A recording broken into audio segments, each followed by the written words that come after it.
Bom dia, pessoal. Estamos aqui hoje para o nosso segundo encontro do grupo de estudos sobre o livro Por uma Pedagogia da Pergunta, do Paulo Freire e do Antônio Faundes.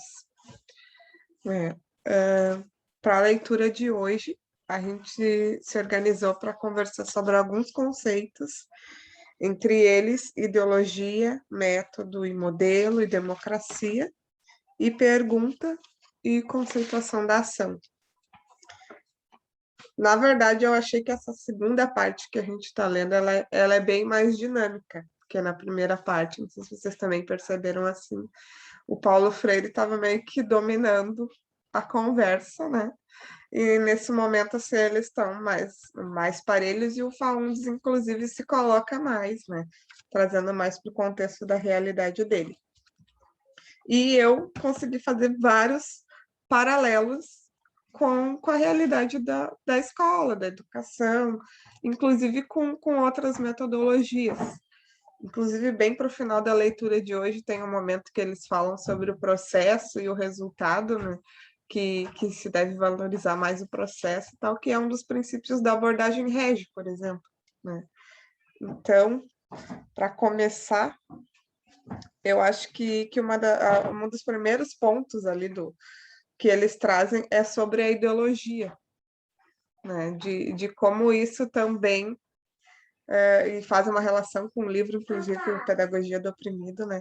De como essa questão da ideologia ela tem que ter um certo cuidado, porque ao mesmo tempo que a gente tem que caminhar junto com o concreto, a gente também tem que ter um rigor intelectual para não se perder, mas é uma briga constante, né? Porque quanto mais a gente se apropria do conhecimento, mais a gente tende a ter uma postura autoritária como detentor de um saber. E outra coisa que ele traz ali é a função da gente, né, de modelos, assim, né? Logo na 56, na metade ali, o Antônio coloca: a alfabetização e a pós-alfabetização partem de certas ideias que são modelos. E esses modelos são propostos: modelos políticos, modelos sociais, modelos de concepção da sociedade industrializada, não industrializada, socializada ou não socializada. Então é legal né, e aqui quem fala é o Antônio, que ambos colocam, né, o Paulo Freire é mais conhecido que o Antônio, mas ambos colocam essa questão de que não tem como tu ter uma visão de educação, né, alfabetizadora, por exemplo, sem contextualizar ela na questão política, né? Porque isso tá envolto. Por que essa pessoa não sabe ler? Quais são os incentivos que se tem para que ela saiba ler, né? A hora que a gente consegue ler o mundo, a gente consegue intervir nesse mundo, né? Então tem todo um modelo político, social que está dizendo por que aquilo é importante ou não é. E outro ponto que eles também trazem, né, a questão do cotidiano, assim, de que no método Paulo Freire ele já trabalhava isso, e é legal ver que o Antônio concorda, assim, né, no 57 ali. E não é o povo que elaborou essa concepção. Então, como você expõe em seu trabalho, a alfabetização e a pós-alfabetização devem partir da compreensão da cotidianidade. Então, né, que nem a Leite falou, é legal que quando a gente consegue ler autores brasileiros que conseguem dialogar com leituras que a gente está fazendo sobre a questão de outras, né, de outras pedagogias, assim, que nem a questão de Régio. E é uma coisa que batem bastante nessa questão, né? Que a gente, ao invés de a gente valorizar somente o produto final de um projeto, por exemplo, a gente valorizar as pequenas coisas que acontecem durante esse projeto. Porque daqui a pouco a gente está dando muito mais valor pro final, pro resultado, do que o processo, né? Então, daqui a pouco a criança fez aquele desenho porque ela foi obrigada a fazer, disse que tinha que fazer, mas para ela não tem significado nenhum. E daí, se ela fizesse uma coisa mais dela, ia ser tipo significativa para ela, né? Enfim, de que no Diário do Acolhimento na Escola da Infância era bem legal isso, de que ele falava de um monte de coisa do dia a dia da criança, que ela fazia, não fazia, e uma, duas linhas falava: a proposta do dia foi pintura no quadro, ponto. Mas as outras coisas do dia a dia tinham muito mais atenção do, do, do autor do que a proposta do dia, digamos, sabe? Então, daqui a pouco, a gente poder olhar para o cotidiano da educação como um todo, educação infantil, ensino médio, fundamental, enfim, é muito mais poderoso do que somente querer o resultado final, né? Que é a prova, é o desenho que eles vão fazer no final do mês, enfim, né? Poder olhar o cotidiano e ver o cotidiano como algo interessante, tanto para o adulto quanto para a criança, né? Que a criança está descobrindo o dia a dia ali, como acontece no cotidiano, não é somente quando o adulto diz que agora é o momento da proposta, né? Aquele momento da proposta é muito mais uma coisa do adulto, uma determinação do adulto do que da criança. Então, a criança está aprendendo a todo momento. Então, não tem por que a gente delimitar e achar que o único momento importante do dia da criança é o momento da atividade proposta pelo professor, né? E aí, aproveitando isso que tu fala, Bernardo, acho que tem dois pontos que eu gostaria de trazer, tá? Por exemplo, quando o Antônio questiona, né, o Paulo Freire sobre o método dele ter sido tomado como um modelo, né? E aí eu acho que uma confusão que a gente faz é, por exemplo, quando a gente vai dizer o que que é abordagem, o que que é teoria e o que que é método, né? E é uma dúvida que eu tenho certeza que é recorrente e por vezes todo mundo se atrapalha com isso, né? Então acho que assim toda a abordagem ela contém metodologia, né? Toda abordagem tem seus princípios e tudo mais, mas a abordagem ela também é feita de teoria, de muita teoria, né? Vamos pegar, por exemplo, uma abordagem que hoje está em alta no Brasil, que é a abordagem Régio. Ela se baseia em diversos pontos, né? Como, por exemplo, um dos princípios da abordagem é ter dois educadores e o terceiro educador ser o espaço. Para que isso aconteça, né, eles trabalharam e construíram as escolas e toda a geografia local em parceria com arquitetos, com artistas, né? Então não foi uma coisa assim do nada, né? Então isso também faz parte da teoria de Reggio, né? Trabalhar com a arquitetura, trabalhar com a psicologia, como o Brunner, por exemplo, que é uma referência, Vygotsky. E dentro disso tudo tem o método, só que quando a gente vai aplicar o método, a gente tem que se dar conta que cada método de uma abordagem ele foi criado dentro do contexto cultural e geográfico daquela localidade. Então, o método ele está sempre em transformação, né? Não posso eu querer aplicar igualzinho é na Itália, ou, por exemplo, a abordagem Pickler igualzinho é em Budapeste, porque não vai funcionar, né? Então, a gente tem que ter esse conhecimento e esse conhecer a nossa realidade para poder fazer esta adaptação. Isso que eu queria falar do método ali, porque daí o que aconteceu? Quando todo mundo pegou a abordagem, o método do Paulo Freire e transformou isso num modelo, ele não estava sofrendo alterações de acordo com a realidade. E aí tinha um equívoco. E muitas coisas acontecem hoje e muitas falas preconceituosas se tem da abordagem justamente por isso, né? Bernardo vai ficar fragmentado agora duas vezes. E a outra coisa que eu queria comentar é quando o Bernardo traz ali a citação, que agora eu perdi, mas quando ele fala que e não é é na página 57, que não é o povo que elaborou essa concepção, né? Então, por que eu estou trazendo esse recorte em específico, tá? Vamos falar da nossa realidade de Brasil. Quando um governo de esquerda tomou o poder, né, foi eleito democraticamente, o que aconteceu? Esse governo ele não construiu com o povo, ele construiu para o povo. Por isso que a gente vê muitas pessoas que fizeram uso, por exemplo, de projetos sociais como a Minha Casa Minha Vida, o ProUni, serem contra o governo, porque esse projeto não foi construído com o povo só foi usuário do sonho, vamos dizer assim, desse governo, e por isso que não se adquiriu a compreensão e nem a importância disso. Então, também é importante a gente fazer essa reflexão no âmbito da escola, né, e no âmbito da nossa profissão, para que a gente possa, assim como quando a gente vai elaborar um projeto na escola, não adianta querer fazer aquilo para as crianças serem usuárias do projeto, eu tenho que construir aquilo com as crianças, para que assim tenha uma validade, para que assim o projeto possa seguir adiante. Acho que eu até já falei demais. Eu vou tentar falar aqui, mas eu estou entrando, então eu tô no improviso aqui. Mas essa questão, né, que a gente traz, né, o PT, né? Vamos dar o nome do autor. E eu acho que concordo, ao mesmo tempo que eu acho que é difícil, né?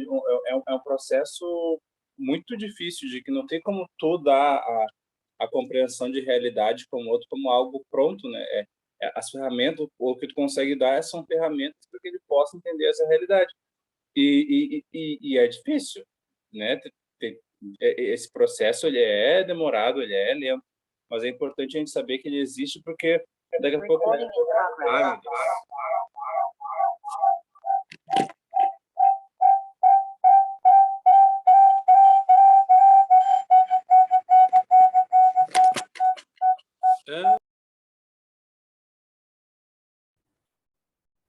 Vocês estão me ouvindo aqui? Meu Deus. Sim? Deixa eu sair do outro, senão... Enfim, o que eu estava falando, esses processos a gente pode tentar... Me perdi agora, gente. Assim, fazer os paralelos, né, na questão política como um todo, né, PT ou qualquer outro partido, mas também de pensar assim de como que a gente, na nossa prática cotidiana, a gente consegue exercitar isso, né? Porque, por exemplo, eu durante a leitura fiz vários paralelos sobre a questão, a hora que ele fala sobre dominação, né, da classe burguesa não fala, mas enfim, da classe dominante, sobre a questão dos trabalhadores, eu fiz vários paralelos na questão assim que nós, enquanto professores, às vezes a gente trata os nossos estudantes, né, como uma classe inferior, digamos, né, tipo, eu, enquanto professor, faço parte da classe dominante e tu, enquanto estudante, faz parte de uma classe que é oprimida. E a hora que eu comecei a fazer esses paralelos, eu fiquei, gente, olha só, tudo que eu critico enquanto sociedade, de que transforma, tipo, não dá valor à cultura de quem é mais pobre, explora, não respeita, são questões que eu, daqui a pouco, mal ou bem, estou fazendo na minha prática. E não é porque eu queira, é porque eu, daqui a pouco, fui tão condicionado a fazer isso que eu estou só reproduzindo. Eu acho que a gente já conversou nos nossos grupos, às vezes é doloroso a gente ter noção de que a gente faz parte do problema também, né? Né? E eu anotei em algum lugar que existe a sociedade como um todo, mas existe a gente dentro da sociedade que vai construindo essa sociedade diariamente. É importante a gente ter noção do que diariamente a gente consegue fazer e tentar mudar isso, né? Porque eu poderia dizer, eu tenho uma prática perfeita e era isso, mas não, veja, a minha prática tem inúmeras falhas. E o importante, a hora que eu tenho noção dessas falhas, eu consigo pensar para poder, né, me sobrepor a elas, né? Gabriela, gostaria de falar? Oi, pessoal, bom dia. Desculpa o atraso, pensei que era 9h30 que acabei me atrasando. Mas, enfim, essa fala de vocês me lembrou muito sobre o projeto político-pedagógico das escolas, né? Às vezes a gente vai trabalhar numa escola e aí está escrito tudo lindo lá, né? Várias frases bonitas. Nossa, aqui a gente prega o construtivismo. Aí você chega, tá vendo as professoras trabalhando super tradicionais, super num modelo tradicional de ensino.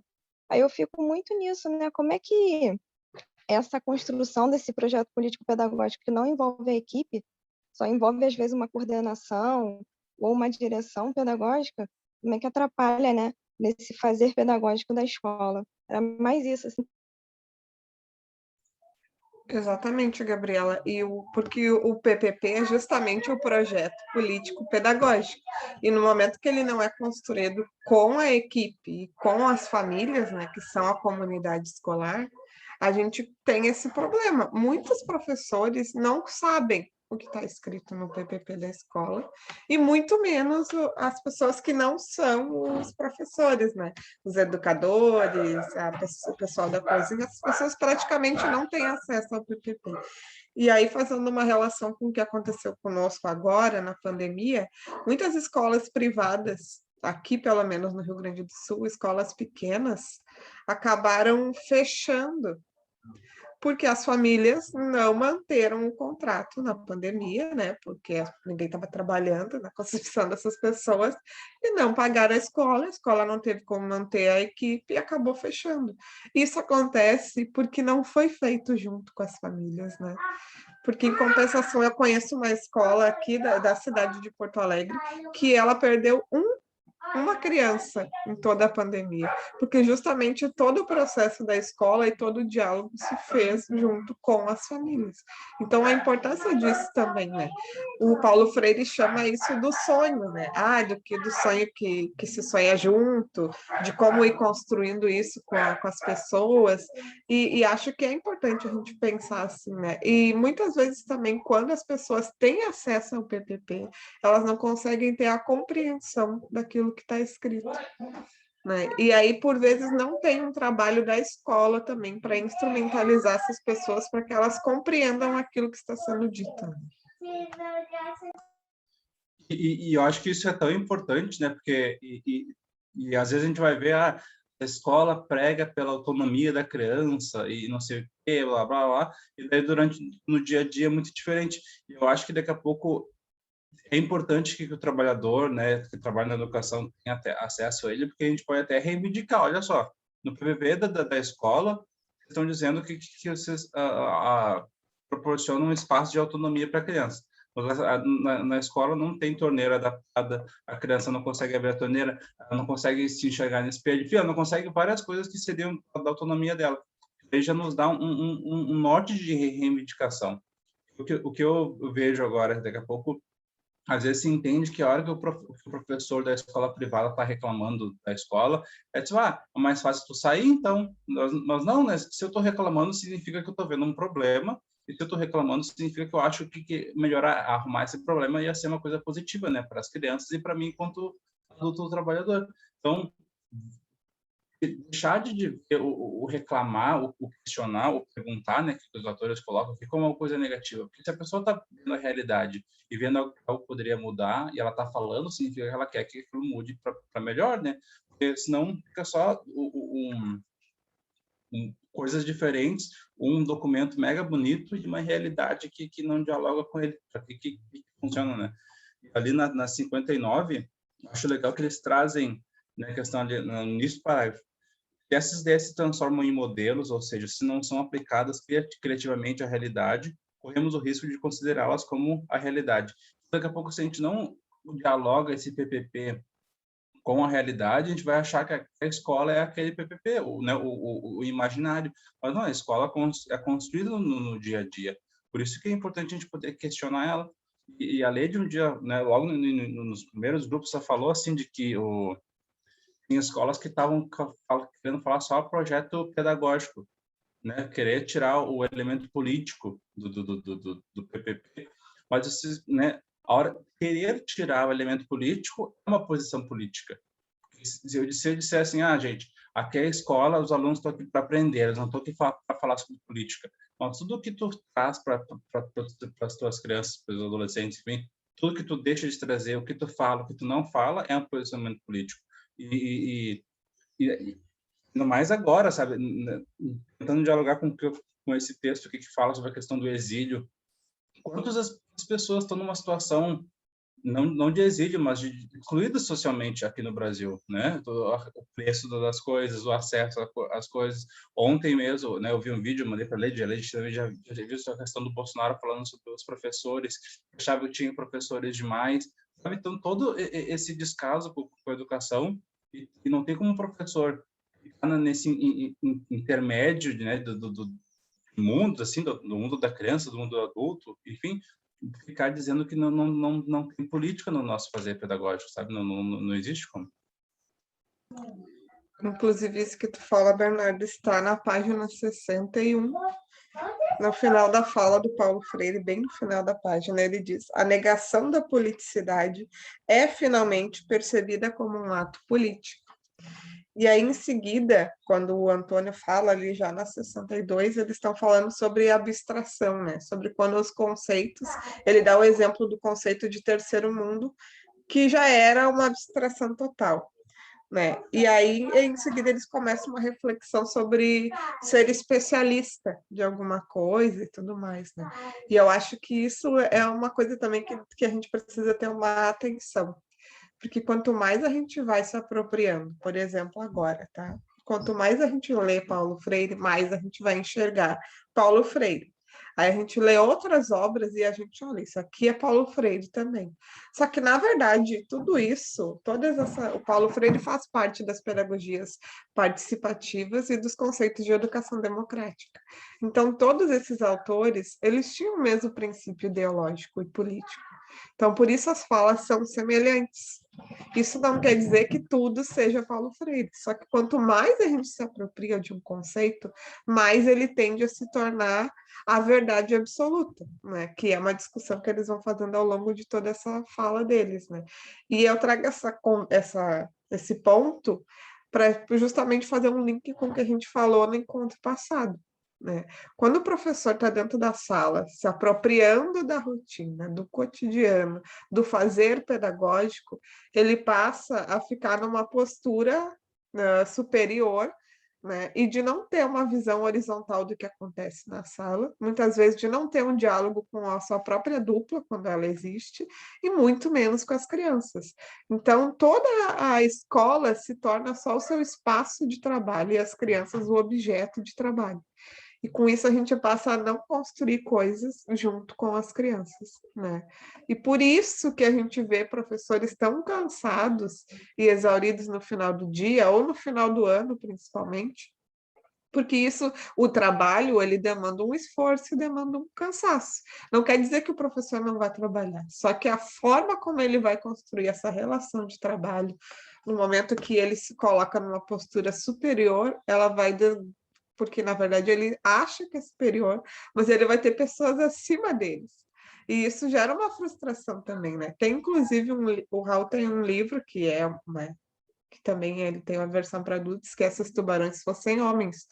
E aí nessa história, no contexto das crianças, alguns peixinhos, né, que foram dominados pelos tubarões, eles ganham um poder que é de controlar os outros. Então, eles acham que eles são iguais aos tubarões. Só que, na verdade, esse peixinho que é um pouquinho maior é comido por outro que é um pouco maior, que ainda é comido pelo tubarão. Então, na verdade, quem é beneficiado no final é sempre o tubarão. Isso acontece com a gente também, né?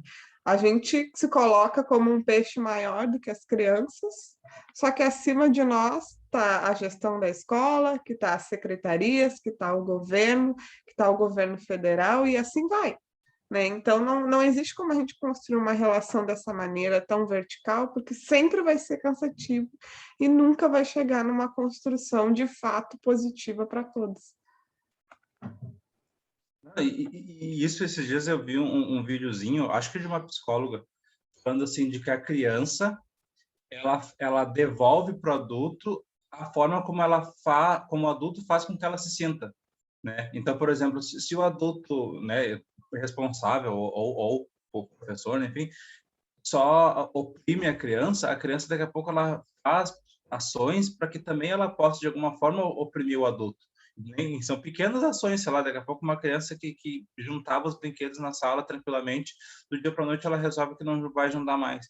E daqui a pouco isso é uma resposta de controle sobre o que ela vai fazer, em cima de, daqui a pouco, um controle que tu quer fazer com ela o dia inteiro, né? Então é legal de poder pensar nessa questão do diálogo.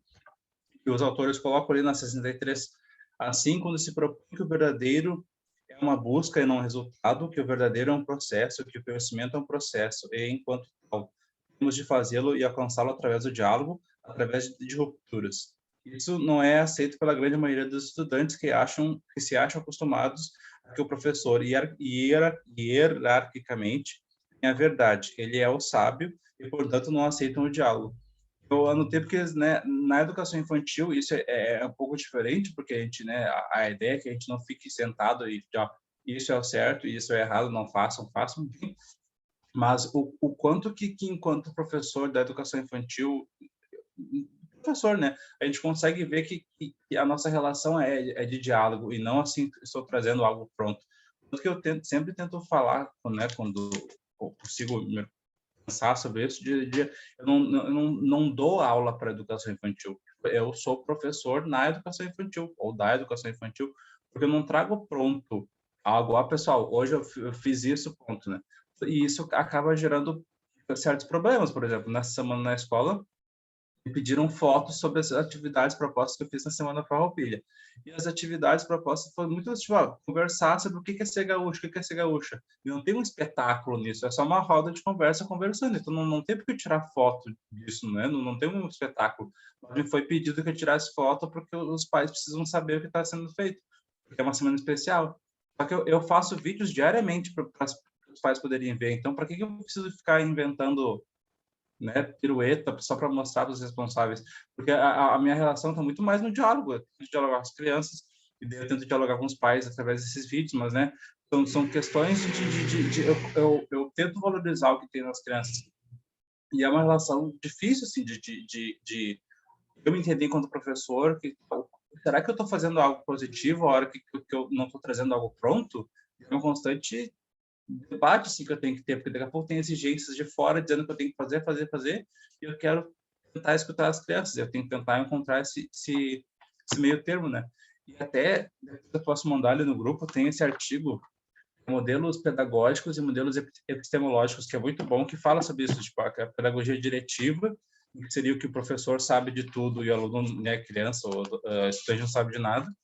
A não diretiva, que daí o aluno, a criança, o estudante sabe de tudo e o professor não sabe de nada. A relacional, que seria essa em que o professor e o estudante se veem como pares, né, como pessoas de mãos dadas que estão ali buscando essas construções diferentes de conhecimento, né? E fazendo um link com isso que tu falou, Bernardo, acho que isso tem a ver com o saber, vamos dizer assim, o saber ingênuo e o saber rigoroso, né? Porque ó, eles vão fazer essa discussão mais adiante, né? E acho que na página 65, deixa eu ver quem é que está falando, agora eu não sei aqui, porque falou bem antes. Na metade da página eles falam o seguinte: o que me preocupa, sobretudo, é opor-me teórica e praticamente a duas associações geralmente feitas, mesmo que sempre explicitadas. A primeira, entre o procedimento democrático e falta de rigor acadêmico, e a segunda, entre rigor acadêmico e procedimento autoritário. E qual é o link que eu faço disso com a fala do Bernardo, tá? Porque no momento que a escola ignora o registro diário que o Bernardo faz e não instrumentaliza as famílias para compreender, olha, o registro desse professor é assim, vocês podem acompanhar, ele dialoga com as crianças e dialoga com vocês, né? Não sei o quê. A própria escola está demonstrando um insaber, né, do seu conhecimento metódico. E, ao mesmo tempo, ela tem uma postura autoritária, porque ela cobra. Né? Então, não adianta eu dizer, aqui na escola nós somos Montessori, se a gente não faz prática nenhuma alinhada com a filosofia da Montessori, por exemplo. E assim por diante. Na mesma coisa que eu dizer que o berçário da escola que eu trabalho, ele se inspira na abordagem Pickler, mas as crianças passam o dia inteiro presas no bebê conforto. Não, são contradições, né? Então, por isso que inclusive no livro Diálogos com Regia Emília, a Carla Rinaldi defende a ideia de que não tem como existir uma educação de fato democrática e potente na escola privada, porque vai chegar um momento, por mais que a gestão da escola tenha seus princípios e tudo mais, vai chegar no momento que o cliente que compra o produto vai exigir e a escola vai acabar cedendo. E, infelizmente, essa é uma rotina extremamente cansativa.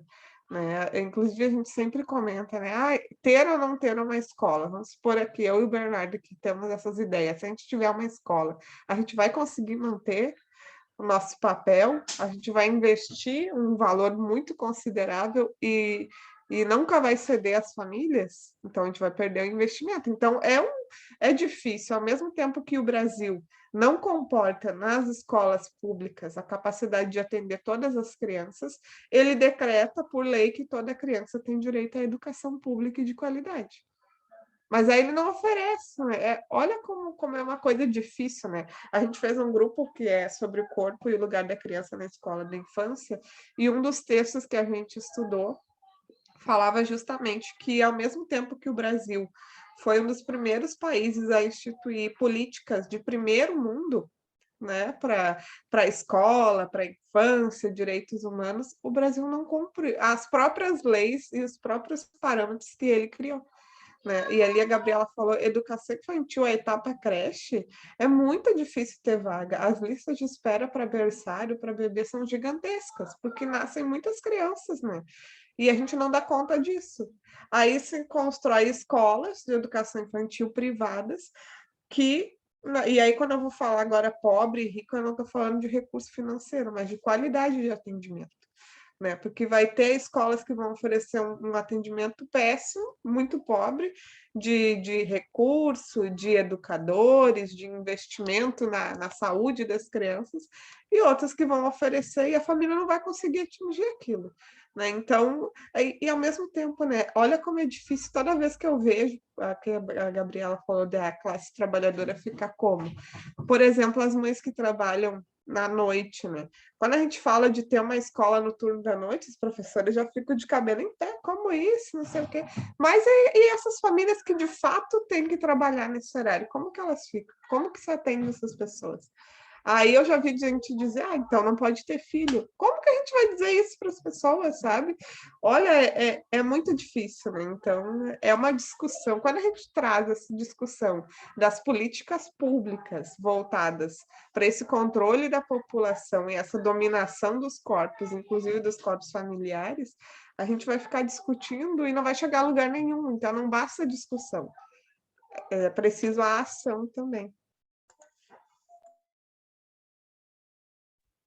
E, Ledes, isso que tu fala na questão né, da questão de creche, por exemplo, daí se cria, né, se tem uma deficiência nesse sentido, o ruim é que da hora que se cria, aqui no Brasil, se cria escolas em cima de espaços que não foram pensados para a escola, né? Geralmente, né, dependendo do estado, da cidade, enfim, pode ser que isso mude. Mas, pelo menos aqui no Rio Grande do Sul, a gente percebe que é uma coisa assim, de que as escolas, muitas vezes, elas são espaços, casas, né, mais antigas, que eram grandes, né, que tinham um pátio, enfim, e adaptam para fazer uma escola de educação infantil. E daí, eu antes, a hora que eu olhava antes essa escola, eu pensava, que legal, né, uma casa, fizeram da casa uma escola infantil, então tem todo um ar de casa, enfim, mas hoje em dia eu vejo que é o contrário, assim, que esse olhar de casa, essa aparência de casa pode ser esteticamente, né, olhando de fora, olha só que bonita, era uma casa, agora é uma escola de educação infantil, mas uma casa não comporta o funcionamento de uma escola de educação infantil. E o diálogos com Reggio Emília, o Crianças, Espaço, Relações, vamos colocar isso, de que o espaço físico dialoga com todo mundo, com o adulto, com a criança, enfim, porque só de pensar a função, né, quem fez ensino médio, graduação, enfim, é bem comum também não, mas enfim, existem escolas que tem um pouquinho para o professor, né? O professor fica em pé, geralmente, e acima dos alunos. O espaço dialoga com isso. Como é que eu vou me sentir à vontade de tentar ver esse professor como alguém igual, se ele literalmente está num palco, ou está com um púlpito, enfim, são relações que esse espaço dialoga com a gente tem que ter noção. E falando, né, do Diálogos com Reggio Emília, e com o livro ali na 65, né, no meio da página, coloca assim, a questão, a primeira entre procedimento democrático e falta de rigor, a segunda entre rigor acadêmico e procedimento autoritário, na questão no sentido de que um professor que deixaria as crianças e os estudantes fazerem tudo o que quiserem, não ia ter nenhum rigor, e do outro lado um professor que ia ter muito rigoroso, não ia deixar espaço para os estudantes fazerem nada. Eu me encontrei, enquanto eu estava lendo o Diálogos com Reggio Emília, nesse cenário, assim, de que eu não vou, enquanto professor, chegar com tudo para as crianças. Eu fui para o outro extremo. Eu não fazia muita coisa, só conversava e não trazia nada para provocar essas crianças, né?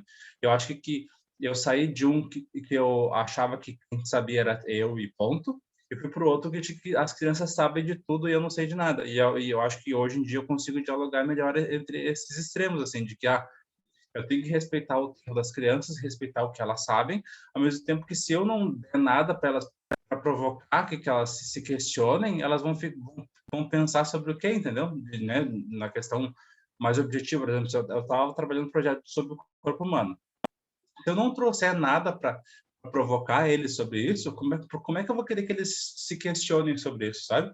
Então, lógico, as crianças vão se questionar sobre tudo que é coisa na vida. Mas se eu quero tentar focar para algum lugar, eu tenho que, enquanto adulto, provocar isso, né? Eu acho que e provocar é a diferença entre eu chegar com algo pronto e dizer, ó, gente, o corpo humano é assim, a gente tem X ossos, o músculo, e esse órgão serve para isso, e acabou. E é diferente eu perguntar para a pessoa, você sabe o que é isso? Ah, isso aqui é o estômago, o que que faz no estômago, né? Devolver para eles o que que eles acham, porque senão daqui a pouco se eu só chegar lá e dizer o que quer, eu não estou valorizando o que que eles acham, né? Tá, ok, obrigado, mas o real funcionamento disso é tal coisa. São crianças de 3 anos de idade, sabe? Será que eles precisam saber o real funcionamento do estômago? Deixa eles pensarem sobre o que que é. E daqui a pouco eles têm soluções muito mais inteligentes, muito mais dinâmicas do que dizer, o estômago é onde a comida é processada. Ponto. Né? O conhecimento que eu tenho enquanto adulto é tão verdade porque eu tenho esse conhecimento. E eles também têm o conhecimento deles.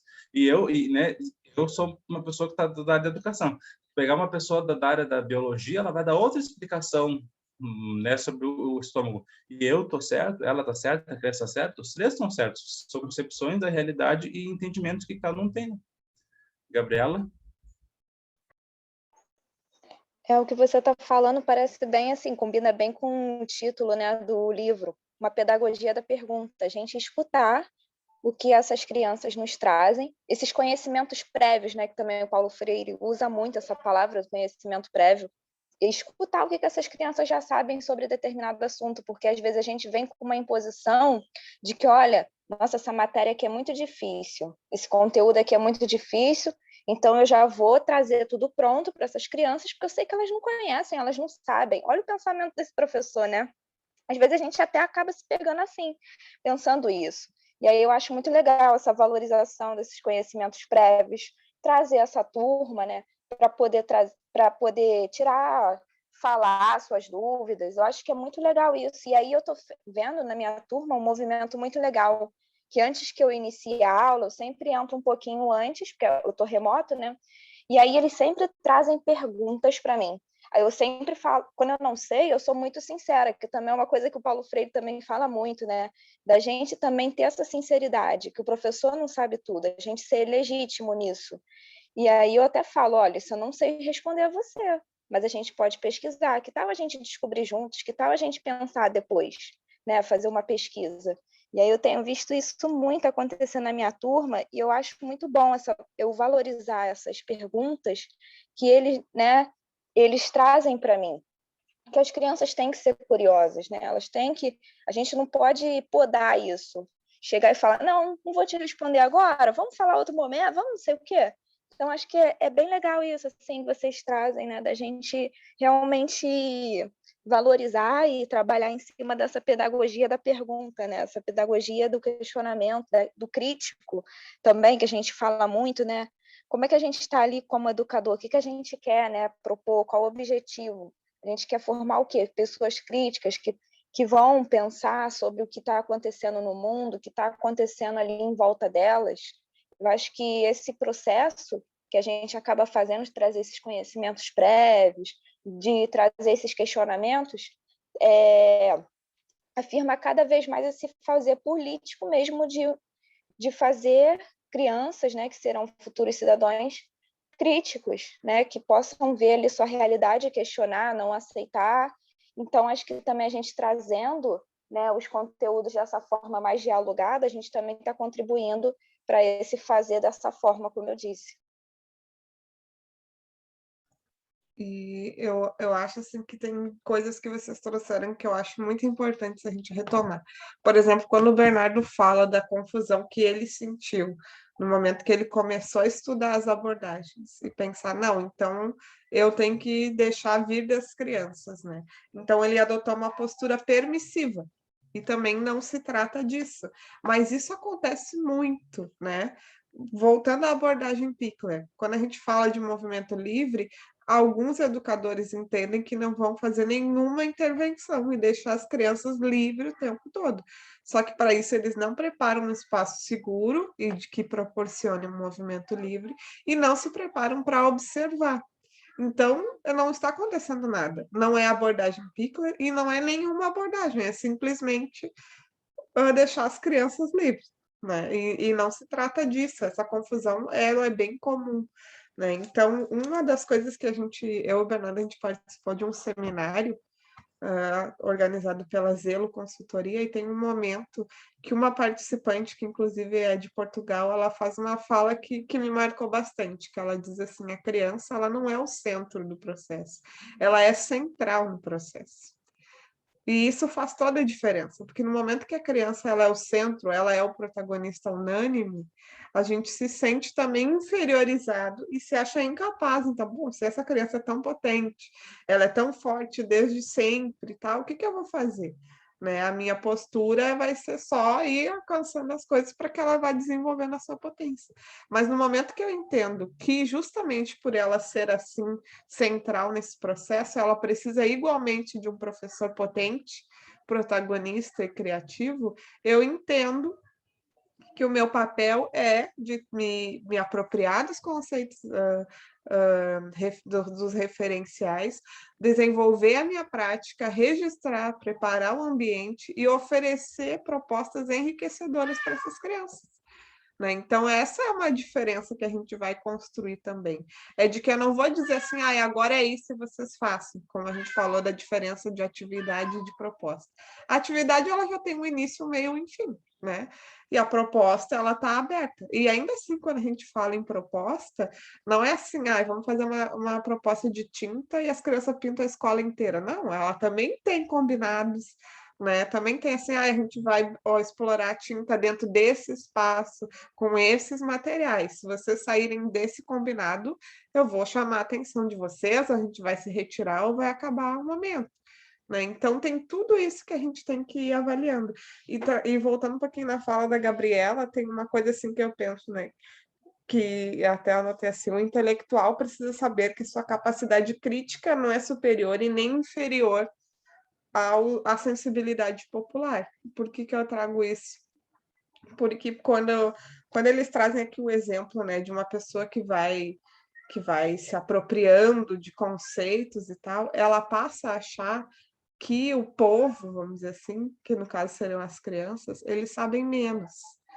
Só que todo o saber teórico, ele teve um saber ingênuo antes disso, né? Teve que ter uma ideia, um questionamento, e a partir disso se desenvolveu uma teoria, um estudo, um aprofundamento. Então, é um constante diálogo. E essa questão da pergunta, que eu acho que é na 67 que eles começam a falar sobre pergunta, né? E vão até o final do livro falando sobre o que é perguntar. Né? Mas aí tem uma fala que agora é do Paulo, no final da 67, que ele diz: agora eu diria, a única maneira de ensinar é aprendendo. E essa afirmação valeria tanto para o aluno como para o professor. Não concedo que um professor possa ensinar sem que ele também esteja aprendendo. Para que ele possa ensinar, é preciso que ele tenha de aprender. Né? E aí eles falam, eu acho que é nessa página que ele usa um termo até que eu não gosto muito, que é de castração, mas tipo, que no momento que tu poda, né, a criança vem te fazer uma pergunta e tu ou ignora, ou dá uma resposta simplória, ou nem, sei lá, sabe? Tá, legal. A gente está tirando a oportunidade de desenvolver a curiosidade dessa criança. E a gente passou por esse processo, né? Tem várias coisas da nossa vida que a gente não desenvolveu pela castração, como o Paulo Freire fala, do nosso interesse e da nossa curiosidade. Então, isso é um processo que acontece diariamente dentro das escolas. Né? Eu lembro que quando eu comecei a estudar, assim, né? Eu não fiz educação infantil, não tinha no bairro que eu morava. Então, eu ingressei direto na primeira série na época, né? E aí eu tinha o meu jeito de desenhar. E aí eu lembro que a professora desenhou no quadro uma flor, era um risquinho com um miolo e 5 pétalas. E desde então, era assim que tinha. Ela falou, é assim que se desenha uma flor. Então, todos os meus desenhos com flor, era uma flor com miolo e 5 pétalas. Né? Sendo que antes eu fazia outros desenhos de flores que eram muito mais elaborados. Né? Então, a gente vai também inserindo uma ideia dominante e tirando essa oportunidade criativa das crianças na escola. E só antes de eu parar de falar, tem uma pessoa que está sem nome. Tem o nome da Ana Cláudia e da Gabriela. Eu gostaria que a pessoa pode responder ali no chat, só para a gente saber quem é. Daí a gente coloca o nome direitinho ali. Mas, né, isso que a Lede traz, eu acho que é bem legal, porque a gente, às vezes, enquanto adulto, padroniza, né, esse conhecimento e poda o aluno. E essa função da pergunta, que o Freire fala, a função dos filhos dele, né, que sempre valorizava, eu acho que a gente, enquanto professor, enquanto adulto, já fez isso. Aí, fulaninho, para, por favor. Mas eu acho que só da gente, ao invés de dizer, para de perguntar, e dizer, eu não posso, eu não sei te responder agora, porque daí tu não tá bloqueando a pergunta, só daí, tipo, tu fez a pergunta, ela é válida, mas eu não sei te responder, ou eu não posso te responder agora. Daí tu não tá bloqueando a criança, tu tá dizendo só, tu me fez a pergunta e eu não consigo te responder. Mas eu acho que é só essa pequena mudança de, tipo, para de perguntar, fulaninho. Tá bloqueando a criança. E se tu dizer assim, ó, eu não consigo te responder agora, tá, ok, a criança fez a pergunta e tu disse que não conseguia. Eu acho que só isso já muda bastante, sabe? Eu só quero falar uma coisa, que nessa função que a gente falou, né, da questão, a abordagem, a abordagem, tu deixa a criança se organizar livremente, daí a criança vai cair lá, vai bater a cabeça, né? Se tu não pensar nesse ambiente, a criança pode se machucar, né, sério. Mas, né, de observar e tal. E ontem, tinha duas crianças da minha turma, duas meninas, estavam brigando por um brinquedo. E daí eu me lembrei muito do vídeo que a gente viu no seminário da Zelo, depois eu até mando no grupo para vocês, que duas crianças, né, começam a discutir, elas veem um bicho lá, um boi ou uma vaca, enfim, daí, é boi, o outro é vaca, é boi, é vaca, eles estão só falando, daqui a pouco é boi, é vaca, e tem um menino que fica muito irritado, e tu vê, assim, que ele tirou todos os argumentos e energias que ele tinha, que ele grita, e depois cai, assim. E eu vi uma situação muito parecida, que as duas estavam brigando, né, discutindo, enfim, sobre o brinquedo, é meu, é meu, é meu. E eu deixei, até a minha colega chegou no momento, tipo, não, deixa que elas estão se organizando. Porque senão, às vezes, o adulto vê as crianças ali, tipo, elas não têm capacidade de se organizar, vou eu, adulto, intervir para organizar. Mas não, elas estavam se organizando, né? Elas estavam ali discutindo, gritando, enquanto uma estava batendo na outra, eu deixei elas conversarem, porque elas estão dialogando. O adulto mesmo, a gente aqui, né, se organiza melhor, consegue respeitar a fala do outro, enfim, mas daqui a pouco se a Lede fala uma coisa que eu não concordo, eu não vou bater na Lede, eu vou dizer, Lede, aquilo que tu falou, eu entendo o que tu disse, mas eu não concordo, a gente consegue elaborar, né, como argumentar e tal, e isso é uma coisa ao longo da vida toda, né, não existe uma data certa, a partir de hoje eu consigo ser uma pessoa organizada, né, para conversar, não, constantemente a gente está fazendo isso. Então eu deixei elas se organizarem. E quando passou um pouquinho da conta que eu vi que daqui a pouco elas iam se estressar mais, eu já fulaninha, pega o brinquedo e vai brincar lá. E daí ela, né, depois de um tempo, foi lá brincar. E em seguida, sei lá, 2 minutos depois, as duas estavam conversando tranquilamente, sabe? Então, daqui a pouco essa briga que o adulto estava vendo não é uma briga, são duas pessoas discutindo em cima de alguma coisa, né? E eu ali eu me senti bem, né? Não bem no sentido, estou vendo as crianças brigarem, mas no sentido de eu estou deixando que elas se organizem. Elas têm essa capacidade, né? Por que que eu, adulto, vou sempre intervir que elas se organizem? Porque senão é assim, um documentário que é Quando Sinto Que Já Sei. Daí são duas crianças, acho, do fundamental, enfim. Daí aconteceu uma briga no recreio e uma professora entre elas. Daí uma criança fala, ele bateu em mim. E daí a professora fala, não fala ele bateu em mim, fala tu bateu em mim. Eu tô aqui só para tentar organizar a conversa, mas vocês vão conversar entre vocês. Porque um adulto sempre fica ali como um terceiro, né, um terceiro sujeito ali, organizando o espaço. E como é que as crianças vão ter essa responsabilidade, né, sobre o outro, sobre o cuidado com o espaço, com o outro, enfim, sempre o adulto que está intervindo. Porque se não acontece um problema na escola, na turma, a criança não vai dizer, fulaninho, me devolve a minha caneta. Ela vai dizer, prof, ele me pegou a caneta. O que a gente está dizendo para a criança? Que ela não tem a capacidade de organizar as coisas por ela, né? E lógico, as crianças de 1 ano vão organizar de uma forma diferente das de 3, 4, 5. Mas a gente tem que devolver essa capacidade para elas, né? Elas sempre tiveram. A questão é que a gente, enquanto adulto, se coloca como alguém superior e diz, eu tenho esse conhecimento e tu não tem. né? E que nem a gente falou dos tubarões, se essa for a nossa prática com as crianças, vai ter a coordenação da escola, vai dizer, eu sei e o professor não sabe. Daí a coordenação da coordenação vai dizer que, sabe, vai ser sempre um ciclo de reprodução, de opressão. A gente, enquanto professor, tem que ter noção disso para tentar bloquear ele e devolver esse protagonismo para a criança, né? E isso que tu falou, Bernardo, eu acho que é importante também. Não tem a ver com, quer dizer, tem a ver porque surgiu, mas não está no livro, né? Mas essa compreensão das etapas do desenvolvimento das crianças também, né? Que por ignorância, né? Por falta de rigor metódico, por vezes a gente não tem, né? Porque todas as crianças vão passar pela fase de resolver os seus conflitos e seus atritos com o corpo, com o grito, né? E a gente fala, são crianças e tal, né? Mas quantos adultos a gente vê que não conseguem, inclusive levando para o lado mais crítico e perverso disso tudo, que é inclusive homens que sabem que têm uma força física superior da mulher e resolvem os seus conflitos agredindo fisicamente as mulheres. Isso significa o quê? Não é que é um monstro, não, é um homem que não aprendeu a lidar com as suas frustrações, com os seus sentimentos, e que ainda faz o recurso primitivo do uso do corpo para isso. É uma imposição física, né, da resolução dos problemas.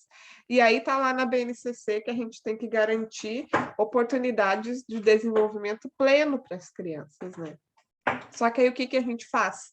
Por exemplo, a gente só legitima o sentimento de felicidade na escola. Se a criança chora, ela não pode chorar. A gente não quer que ela fique triste, não quer que ela fique com raiva, não quer que ela entre em atrito, só pode ficar feliz. Só que ninguém é feliz o tempo todo. E para a gente ser feliz, a gente tem que experimentar os outros sentimentos também. Isso não significa que a gente vai propor momentos para as crianças serem tristes, serem frustradas. Não, não é isso. Mas é que quando isso acontecer, a gente vai legitimar o sentimento, vai reconhecer aquilo que está acontecendo e vai nomear para as crianças. Eu sei que tu está com raiva, eu sei que tu está triste, eu sei que tu queria ter ficado em casa com a tua mãe. Tudo isso, não tem problema a gente falar. Agora, só querer, a criança chora e vem lá 3 educadores fazendo teatro, sacudindo as mãos, sacudindo o bebê, a criança para de chorar porque ela entrou em pânico. Não porque ela entendeu, eles querem que eu fique feliz. Não, é porque o que é isso? Chegou aqui as pessoas gritando, me sacudindo. Então, a gente tem que ter isso é respeito, né? É respeitar, inclusive, o sentimento do outro. Agora, no momento que as crianças se pegam ali fisicamente, vão se machucar, é lógico que a gente vai intervir, porque elas chegaram no limite do que elas tinham capacidade cognitiva para resolver aquela situação, né? Mas eu tenho que permitir, ainda que elas entrem no atrito. E aí, voltando agora à questão da pergunta, tem um momento que eu achei muito bom, a reflexão bem filosófica, inclusive porque o Antônio é da filosofia, né? Na 71, que ele fala, bem no meio da página, né? Eu me atreveria a dizer que a primeira linguagem foi uma pergunta. A primeira palavra foi a um só tempo pergunta e resposta num ato simultâneo. E isso tem todo sentido para mim. E aqui, quando ele fala linguagem e pergunta, eu tenho certeza que ele não estava se referindo só à linguagem verbal, né? Porque, por exemplo, uma criança recém-nascida, né? E poderia ser até antes do nascimento, mas uma criança recém-nascida. O primeiro comportamento da criança, o comportamento social, é o da imitação. Isso, ela está elaborando pergunta e resposta ao mesmo tempo. Porque se o adulto olha para mim e faz uma careta ou bota a língua, eu vou me esforçar. Ele nem sabe que é adulto ou não é adulto, né? Mas aquele ali que está em interação comigo está fazendo isso, eu vou imitar. Eu nem sei o que é, eu estou me questionando o que é isso, mas eu já estou emitindo a resposta daquilo. Então, de fato, a nossa primeira linguagem, ela é ao mesmo tempo pergunta, né, de se questionar no mundo e também resposta ao meio, ao que está acontecendo com a gente. Então, olha como é bem complexo essa questão da pergunta e resposta também. Isso, e o texto traz a função, né, de teoria prática. Acho que a gente pode fazer esse paralelo, a gente está lendo sobre o livro sobre o conhecimento, que fala a questão, né, da mão direita, a questão mais crítica, mais teórica, e aí da esquerda, a mais artística, a mais livre, enfim, que todas as questões são distinções para a gente, né, a análise, mas toda resposta a uma pergunta, ela pode ser dissecada em diferentes perguntas, né? Eu não sei se vocês já viram o filme A Chegada, né? Alienígenas que chegam na Terra, enfim, ela fala toda a função para ensinar a linguagem, né, do inglês, enfim, para eles, né, não adianta eu chegar a dizer qual o seu objetivo na Terra. Essa frase tem muito objetivo, né, qual a abstração que se tem que ter, o que significa objetivo, o que significa Terra, o que é uma pergunta, o conceito de pergunta, enfim, a Leite está falando da linguagem, eu me lembrei disso, de que toda pergunta, toda resposta, aliás, ela pode ser dissecada em diferentes perguntas, né? Porque às vezes o adulto fala alguma coisa. Eu lembro que eu estava conversando com as crianças e disse assim, de que, né, plantações em que se cultiva alimentos e tal. Daí a criança perguntou o que é cultivar. Eu, tipo, né, eu perguntei, cultivar é cuidado da coisa para que ela dê certo, algo assim, né? Daqui a pouco são conceitos que eu tinha dado para mim, mas é um termo novo para criança. Minha resposta numa pergunta, porque ela tinha um elemento que ela não conhecia, né? Então, é legal a gente ver o quanto que a hora que a gente dá o espaço para a criança, ela está disposta a conhecer esse mundo. E a gente, quanto adulto, deveria favorecer isso, né? Que a criança possa aprender sobre o mundo com a ajuda do professor, não assim, apesar do professor. E tem momentos que, infelizmente, vai ser isso. Tipo, as crianças vão aprender, vão se virar, apesar do professor. Eu vejo que, por exemplo, assim, na escola em que eu trabalho, a gente tem que fazer, no final do dia, a agenda individual de cada um. Daí tu escreve um pouquinho do dia e tal. Tenta escrever um pouquinho como foi todo o dia. Porque eu vejo, assim, de que, às vezes eu estou vendo que é mais produtivo escrever uma coisa sucinta, para poder tirar esse tempo para cuidar das crianças, olhar, brincar com elas, observar elas, do que eu ficar escrevendo 9 agendas, daqui a pouco mal vão ser olhadas, sabe? E daí eu perco o tempo de interagir com as crianças e de dialogar com elas, né? Só uma coisa para não esquecer, eu acho bem importante, que tem a ver com aquilo que eu falei antes da função de hora ser diretivo e eu sei tudo, não sabe nada, e hora as crianças sabem de tudo e eu não sei de nada. A questão assim de que eu achava assim, eu até lembro que a Lady falava antes de fazer pequenos grupos para as crianças, né, para focar melhor. Eu achava tipo, mas pequenos grupos, se a minha proposta, né, enquanto sociedade, é que a gente consiga aos poucos trabalhar de forma mais coletiva, vou fazer com todo mundo, né, para, né, ser simbólico, todo mundo. Só que é uma ilusão achar que as pessoas funcionam coletivamente. A gente funciona, né, coletivamente somente quando a gente consegue individualmente conseguir ver o espaço que a gente consegue ocupar nesse grupo, né? Não sei se ficou meio confuso. Mas, por exemplo, assim, de que como é que eu vou crer que eu e a Lede, enquanto grupo, a gente funcione, se eu não sei o que eu, Bernardo, consigo colocar no grupo e o que a Lede consegue colocar no grupo?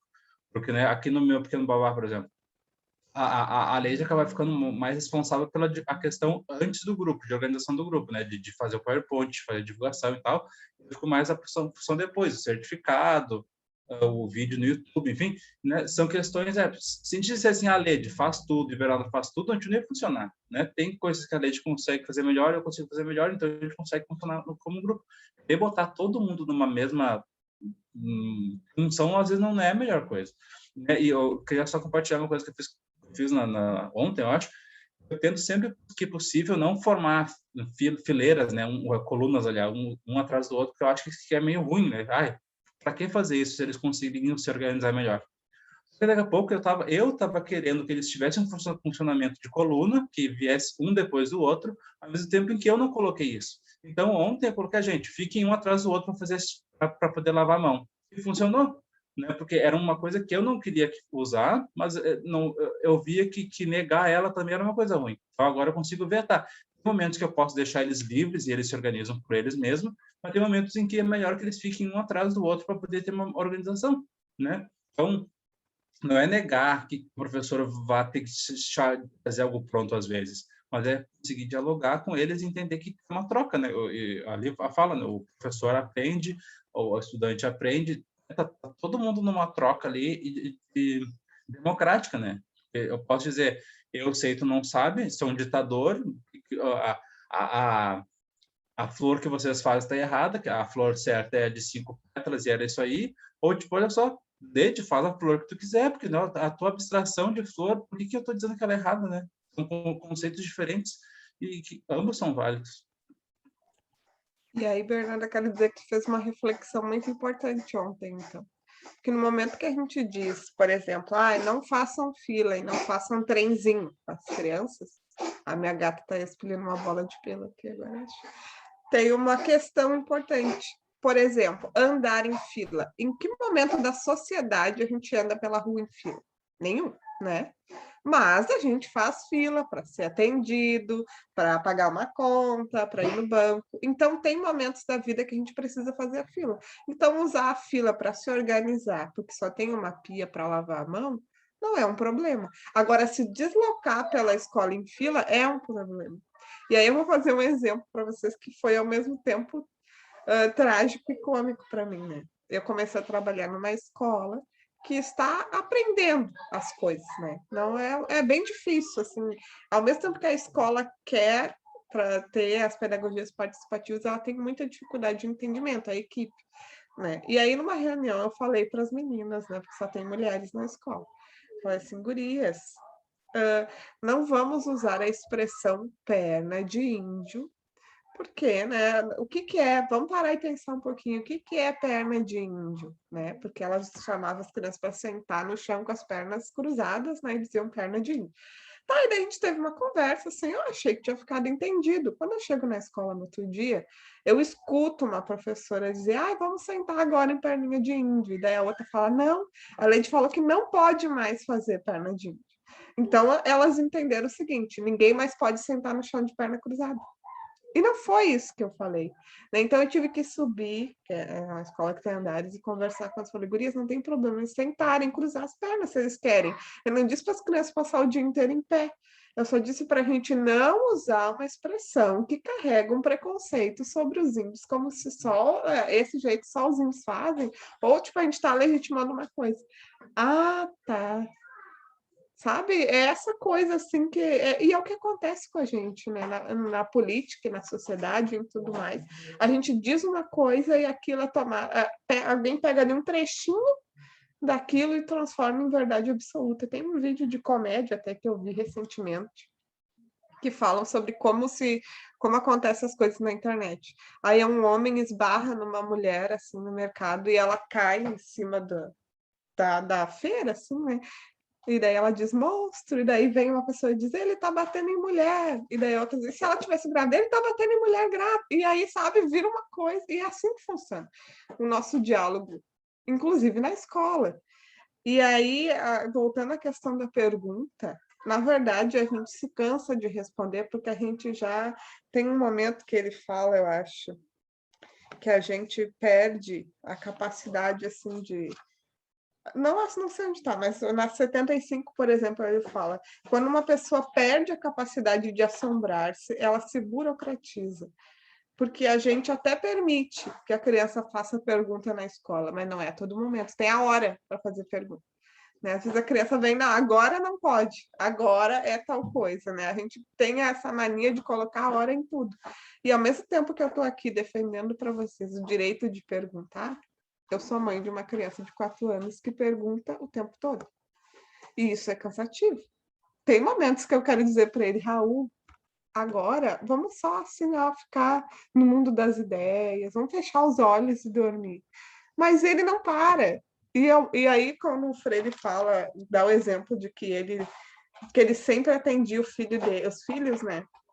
Que mesmo que, estou conversando aqui com o Bernardo, e chega a criança perguntando, o nosso primeiro impulso é dizer para a criança, espera, que eu estou conversando com o Bernardo. Mas o Paulo Freire dizia que primeiro ele respondia a criança e depois ele dizia para ela, olha, tu tem que entender que eu estou conversando, né? Então, mas primeiro ele respondia. Eu até achei... Não sei se eu consigo lidar dessa forma ainda, apesar de eu ter achado uma ideia boa. Mas, ao mesmo tempo que eu estou defendendo para vocês o direito de perguntar, eu sei que é cansativo responder o tempo todo. Mesmo quando a gente responde que ainda não sabe ou que a gente pode descobrir juntos. Porque as crianças elas têm a necessidade e o interesse de buscar ao tempo todo respostas para o mundo. né? Ainda mais quando tu tem de 4 para 5 anos, que tu começa a entender coisas que antes tu não entendia. Como, por exemplo, o Raul agora está se dando conta do tempo e da perda, né? Então, ele falou outro dia, na hora de dormir, ele chorou, porque ele não queria nunca deixar de estudar com uma colega que ele tem na escola. Só que ela é um ano mais velha. E daí eu fui explicar para ele que eles não poderiam estudar. E ele ficou desesperado, que agora ele está começando a ter entendimento dessas coisas. Então, eu até tive vontade de rir, porque eu não estava esperando essa reação dele, né? Mas é de entender como as crianças vão construindo com a pergunta, na busca da resposta, o mundo. É isso que elas querem. Elas só querem entender o que é isso tudo que acontece o tempo todo, que está sempre mudando, e os adultos estão sempre correndo. Isso, e a hora que a criança pergunta para o adulto, ela está dizendo, tipo, ó, eu, dentro dos meus recursos, né, intelectuais, motores, sensoriais, enfim, eu não consegui elaborar uma resposta para isso. Tu poderia me ajudar, mas eu imagino, as crianças com quem eu interajo agora, elas já estão também chegando na fase dos 4 anos, elas estão fazendo várias perguntas né, são várias, são dinâmicas diferentes. Eu acho que só a gente ter essa noção de que a gente pode incentivar elas a buscarem esse mundo, ou a gente pode bloquear, né? Vai ter momentos que daqui a pouco eu tô cansado, tô com dor de cabeça, ou qualquer outra coisa, tá, agora não vai rolar, né? E não é pensar, meu Deus, agora a fulaninho perguntou por que o céu era azul, eu não respondi, vou entrar numa crise. Daqui a pouco a criança esqueceu também, né? Não é, né? É só valorizar essas perguntas.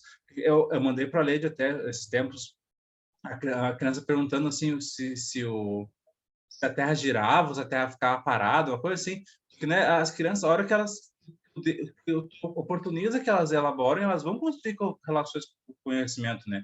A questão daqui a pouco extrapola, tá? Eu não sei mais, eu não consigo imaginar. Ela vai para adulto, né? E eu acho que a gente não pode confundir assim a criança vê o adulto como algo a mais para solucionar as perguntas, porque daqui a pouco a gente não deixou que a criança se questionasse e ela elaborasse por si só. A criança, né, não pensa mais nela sozinha, só pensa para o adulto, porque ela só vê o adulto como, né, ela dependente, o adulto só sabe de tudo. Porque a criança vai utilizar do adulto como alguém que sabe um pouco mais, mas ela também consegue elaborar sozinha as suas concepções de mundo. A questão é, será que a gente, enquanto adulto, consegue valorizar isso, né? A Lady que fez uma florzinha lá com estrela. Será que o adulto estava disposto a valorizar a produção da Lady? Porque, a menos que fosse uma proposta de realismo, só tem que fazer um desenho igual, qual é o problema? Qual é o problema de fazer um desenho, né, de forma abstrata? Então, quanto mais a gente pensa no que o adulto faz, a gente vê o quanto a gente faz maldade com a criança, sabe? Não é maldade, né? Bater de maldade simbólica, assim, né? Que às vezes dói até mais, porque a criança não vai ficar uma marca nela, né? Não, ela caiu, machucou o joelho, ficou uma marca no joelho, tá? Depois cria cicatriz e ela acabou. Agora, as marcas que a gente, enquanto adulto, deixa, né? De não faz isso, não faz isso, não, e na base do não, né? Eu acho que dialoga com aquilo que na página 68 eles trazem. Agora eu me perdi. Assim, o autoritarismo que corta as nossas experiências educativas inibe quando não reprime a capacidade de perguntar. Eu me lembrei que no livro que a gente estava lendo sobre o Deixando Marcas, na questão de registro, né, da educação infantil, teve uma pessoa, a Daisy, que falou assim de que às vezes a gente é marcado por uma escrita, né, acadêmica, digamos, a pessoa fez uma poesia lá e teve o professor ou professora, ou pai, mãe, que disse, bonitinha, mas tem um monte de erro, né? Tu viu que essa palavra tá errada? Tu viu que esse texto tá torto? Enfim, o adulto vai lá e diz, é como um agente normatizador e dizendo que o que é certo e o que é errado. E daí depois a gente quer que o adulto produza um texto tranquilamente, sendo que a gente foi ensinado a que a gente fazia era errado, sabe? Como é que a gente vai querer exercitar isso enquanto professor? A gente tem que retomar isso, né? E tá, ok. Todo o processo meu de escolarização foi me ensinado de que eu só posso fazer um texto na ABNT. E agora, na educação infantil, eu tenho que me desconstruir dizendo que eu posso fazer uma poesia, posso fazer um desenho, posso fazer um texto de qualquer forma que for, com imagem, sem imagem, com texto, com música. é retomar o que a gente, infelizmente, perdeu na escola, né? Nesse processo escolarizador que nos trancou, assim, dizendo o que era certo e errado.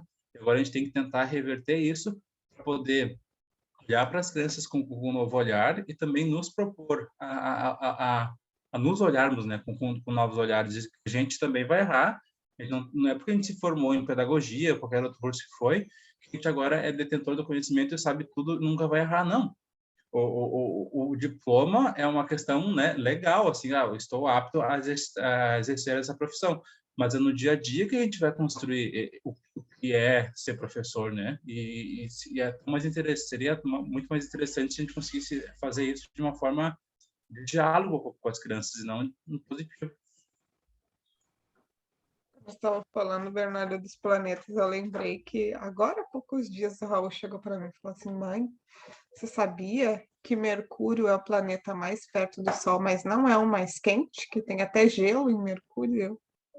Não, eu não sabia. E aí ele me explicou lá a questão de que não é denso, não sei o que, ele tem 4 anos.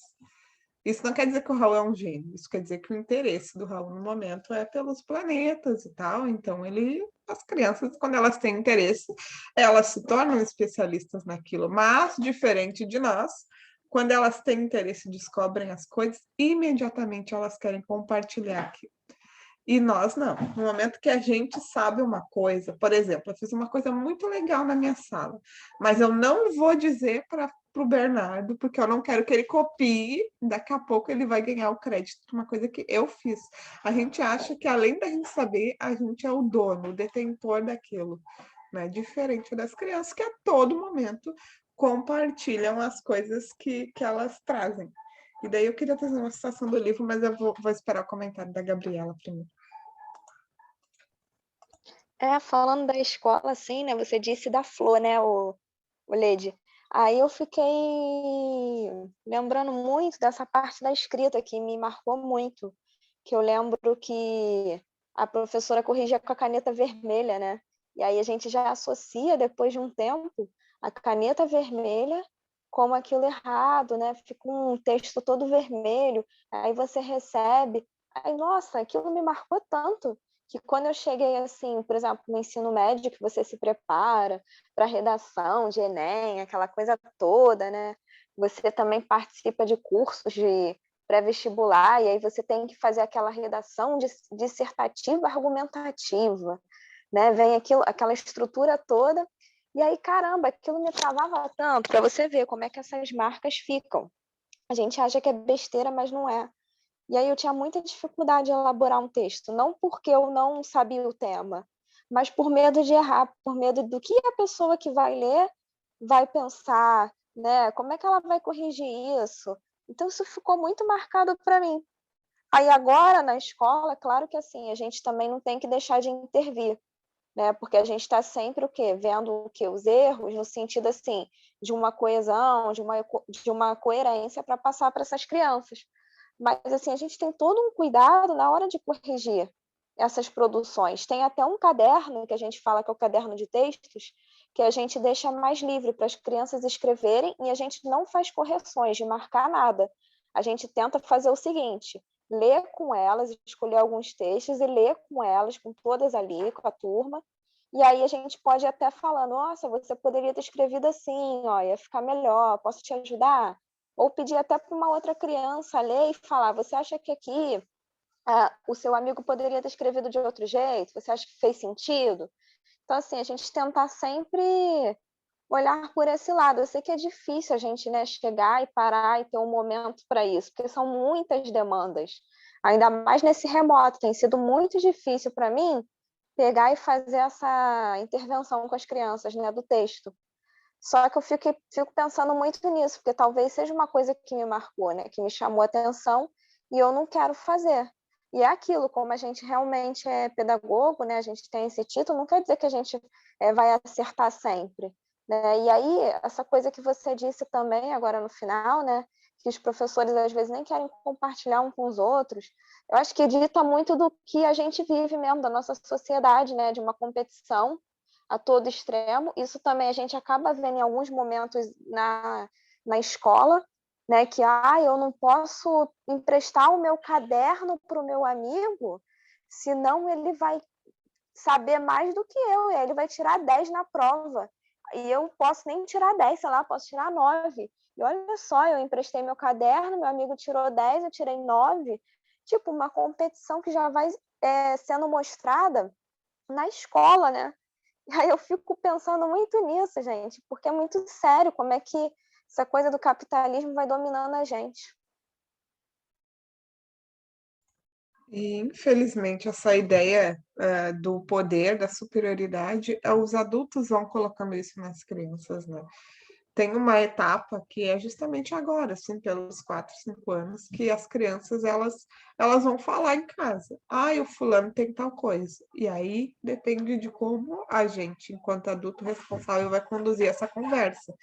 Eu, como agora estou na coordenação, infelizmente, tem muitas famílias que competem, né? E que levam isso para as crianças, né? Por exemplo, aqui no Rio Grande do Sul, nessa época do 20 de setembro, a gente é muito bairrista e tem essa coisa de ter a semana farroupilha, não sei o quê.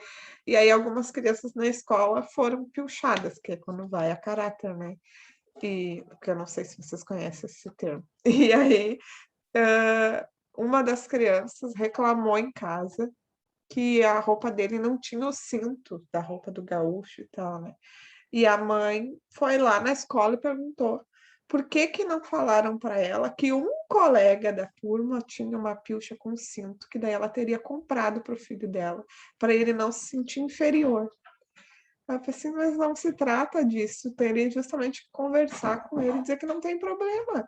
Cada um usa a roupa que bem entender, e se o fulano quiser usar a roupa com cinto, porque tinha, tudo bem, mas a gente não tem e também tá tudo bem, né? Isso não vai te fazer melhor ou pior do que outra pessoa. E aí, voltando ali do que a Gabriela e o Bernardo também falaram de deixar marcas, eu vi há um tempo atrás um texto que dizia que se a gente pedisse para os nossos colegas da alfabetização escreverem com letra cursiva e a gente comparar as letras, todas são muito semelhantes, porque a nossa letra, né, a nossa marca, ela é semelhante à da nossa professora alfabetizadora. Porque o jeito que ela escreve é o jeito que a gente aprendeu a escrever, né? Então, tá, claro, vai ter o jeito, né? A força, a tonicidade e tal, mas as letras em si são parecidas. E daí, parando para pensar, já tive contato com algumas pessoas que se alfabetizaram comigo e as letras delas são parecidas com as minhas, sim. E aí, pegando ali do texto, que também foi uma fala que a Gabriela fez no encontro passado, sobre o magistério, ser mais prático e tal, na 77, o Paulo diz, quando começa a fala dele, né? Nesse sentido, será tão mais eficiente o trabalho que, respondendo à exigência de maior produtividade na perspectiva capitalista, não pergunta, nem se pergunte, e pouco saiba mais além da tarefa rotineira que a produção em série lhe atribuía.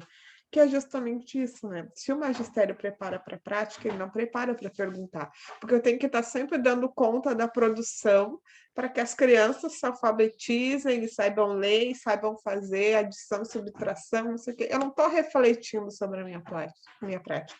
Eu só vou aplicando porque eu tenho que dar conta disso. Né? E tem professores que trabalham 2 até 3 turnos, com turmas diferentes, e tem que estar sempre dando conta dessa aplicação em série para produzir cada vez mais pessoas que saibam ler e escrever, para logo essas pessoas já poderem estar no mercado trabalhando e produzindo também. Tu sabe, eu entendo o que significa, né, dizer assim, a sua professora alfabetizadora ou alfabetizador, mas eu não consigo deixar de imaginar aquele, sabe, raio gourmetizador, assim, parece que é um raio alfabetizador, agora tu é alfabetizado, agora tu é alfabetizado. Eu entendo o processo, né? É uma pessoa que está auxiliando no processo né, questão da alfabetização e tal, enfim, mas de que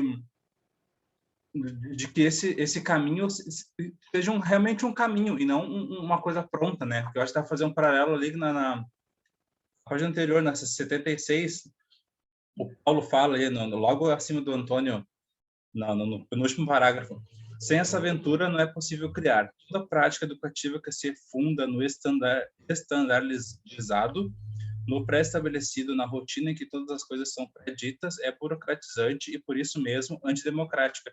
Eu fiz um paralelo sobre a questão dos livros didáticos na educação infantil.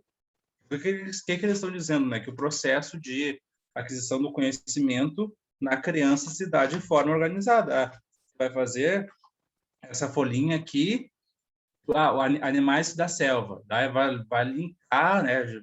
Fazer o traço até lá, aquilo ali tá. A criança entendeu aquilo ali? Não, né? É tão abstrato para ela, a gente não conversou, não dialogou, são animais que não fazem nem um pouquinho parte da rotina dela, enfim. Por que isso existe, né?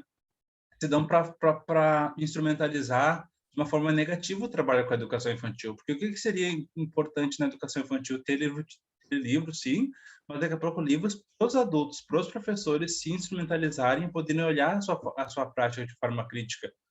É o que aqui no Baobá a gente faz, né?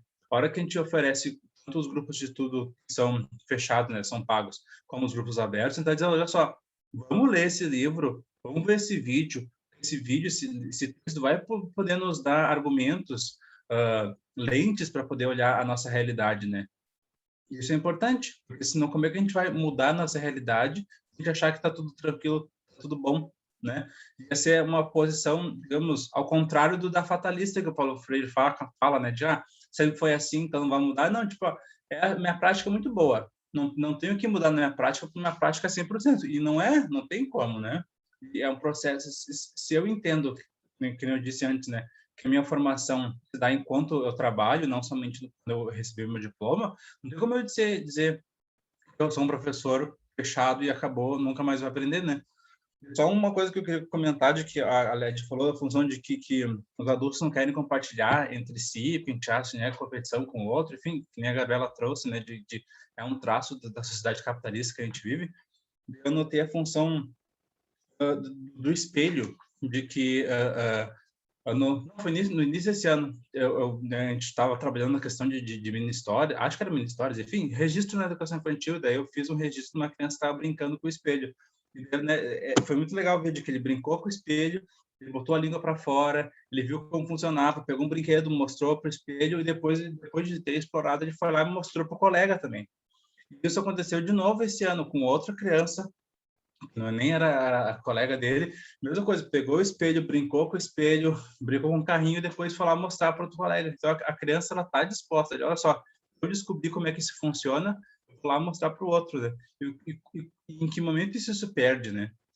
Em que momento que a criança deixa de compartilhar, de ver os outros como pares, e olha só que legal, olha o que eu descobri, deixa eu te mostrar, e diz, eu sei, eu não vou falar para mais ninguém, porque senão daqui a pouco alguém vai copiar a minha ideia.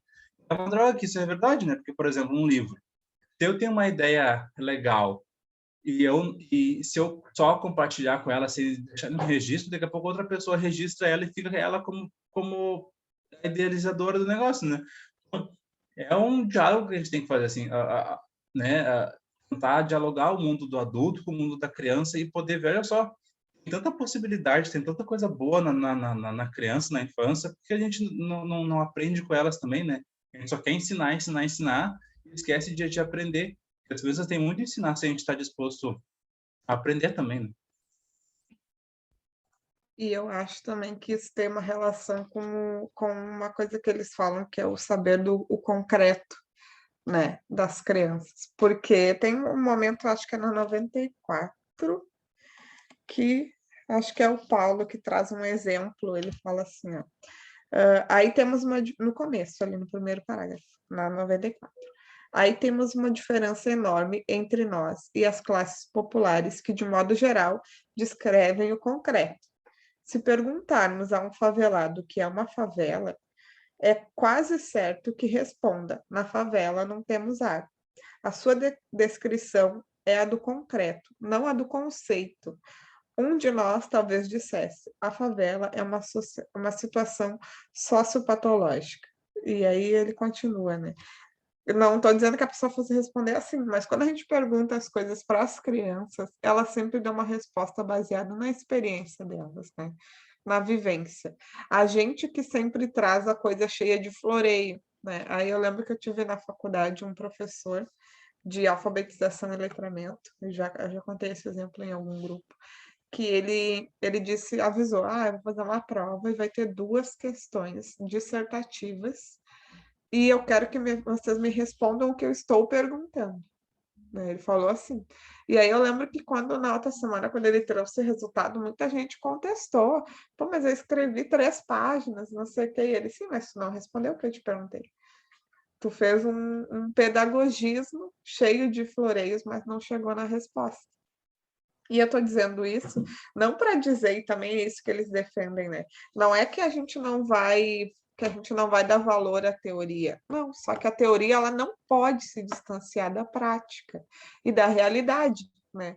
Então a criança, quando ela dá a resposta do concreto, da vivência, é porque ela ainda não tem o contato com essa teorização do mundo. Então a resposta dela sempre vai ser voltada para essa realidade que ela está inserida. Só que a gente depois, quando professores e sendo questionados, a gente não pode dar uma resposta baseada só no concreto. Eu fiz isso porque hoje não deu tempo de fazer tal coisa e porque o fulano caiu, bateu a cabeça. Isso aconteceu no concreto, mas tem um porquê disso tudo. Eu posso dizer, olha, eu não consegui fazer porque no momento a gente está aqui com 12 crianças, uma delas se machucou, e eu não tenho um professor de apoio para trabalhar comigo.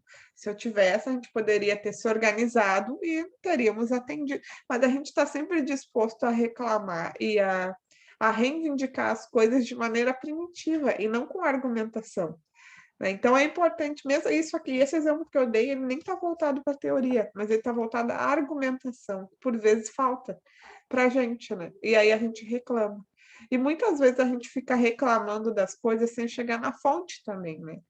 Por exemplo, toda a escola costuma ter, aqui a gente chama de rádio corredor, né? Que é a comunicação paralela que não chega na gestão, na coordenação da escola.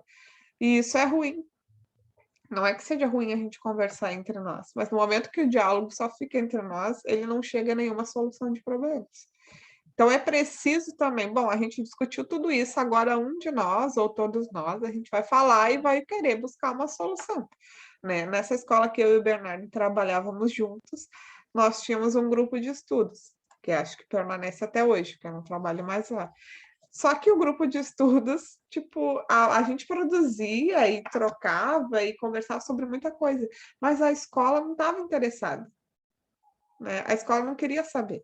E aí um dia eu falei, gente, a gente está chegando num ponto de achar que a gente vai seguir com um grupo de estudo, falei com a gestão, né? Mas não vinculado à escola, porque a escola nunca nem perguntou. O que vocês conversaram e tal. Aí ela sabe que elas fizeram uma postagem nas redes sociais dizendo, temos um grupo que já estudou tal e tal coisa, mas nada foi feito. Então, essas coisas também, gente, não adianta a escola, né? E aí a gente volta para essa questão. A gente tem que ser coerente. Se eu vou cobrar uma coisa, porque eu acredito naquilo e aquilo faz sentido para mim. Se não faz sentido, não tem por que eu impor que os outros façam aquilo. E a mesma coisa com as crianças. Se eu não vejo sentido na vida, na gente pendurar um copo plástico numa corda e sair soprando, por que eu vou propor esse tipo de atividade para as crianças? Mas é uma atividade que tem um fundo de estudo na fonoaudiologia, mas eu não sou fonoaudióloga. Se uma criança tem problema e precisa desse exercício, por que eu vou impor para outras 15 crianças o mesmo exercício, se nem fono eu sou e nem todas as crianças têm um problema que precisam daquele tipo de exercício? Então, a gente tem que parar de aplicar as coisas sem saber o fundo teórico e a origem e a necessidade daquilo e começar a fazer coisas que realmente levem à reflexão e à construção do conhecimento, não só a reprodução. Leide, já pego esse teu gancho para a construção do conhecimento e chamo vocês, nas segundas-feiras a gente está com um grupo de estudos aberto, né, livre para qualquer pessoa que queira participar, do livro O Nascimento da Inteligência na Criança. E por que eu trago ele, né? Para chamar vocês, para quem quiser participar do grupo, como também para relacionar com a questão, né, do concreto e do abstrato que eles trazem ali no exemplo, na leitura que a gente fez, né, da função da favela e tal. A pessoa vai dizer, a gente não tem água. E é isso, né? Não adianta eu querer abstrair, na situação econômica do Brasil, que nem a função, né, o Brasil, né, e não é querer negar que ela exista, né, mas a situação política e econômica, socioeconômica do Brasil hoje em dia está muito ruim. Mas isso se reflete em quê? A gente, né, as pessoas fazendo fila pro osso de animal, o arroz, o feijão, que era antes virava ração, agora está sendo consumido por ser humano, porque, né, é mais barato, enfim. É o concreto que vai ditar como a gente vai pensar o abstrato e não o contrário, né? E ontem mesmo, no final do dia, eu perguntei para as crianças o que era brincar. Eu queria que elas dissessem uma resposta de, brincar é o momento em que eu me sinto feliz, brincar é o momento em que eu, sabe, me sinto bem, algo, né, sei lá, poético, é o adulto, né? E o que elas disseram? Brincar é brincar de pega-pega, e outra criança falou, brincar é soltar pum.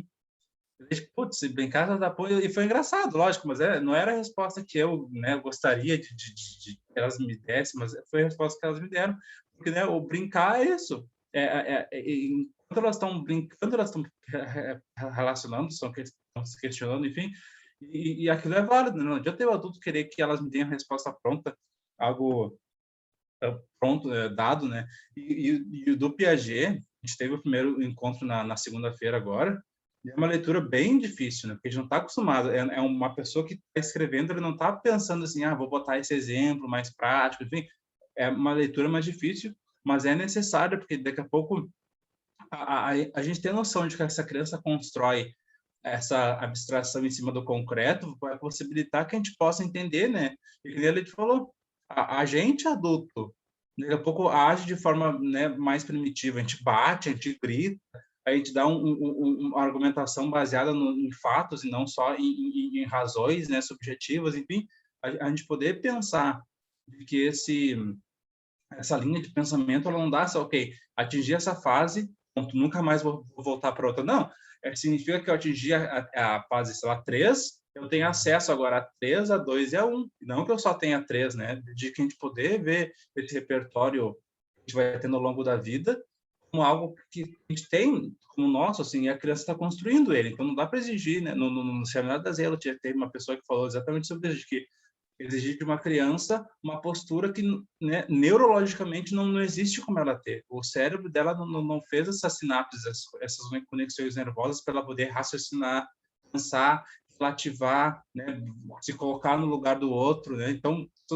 se são processos que hoje em dia a gente vê que são difíceis em adultos, que conseguiram votar numa pessoa que desde o início de toda a sua vida política era contra gay, mulher, qualquer minoria, enfim, se teve pessoas que conseguiram olhar esse discurso e dizer, não, vamos lá, apoio, porque como é que eu vou querer exigir que uma criança não bata na outra, né? Porque é uma coisa, uma criança de 3, 2 anos não faça um comportamento que de um adulto de 50 a gente acha normal fazer.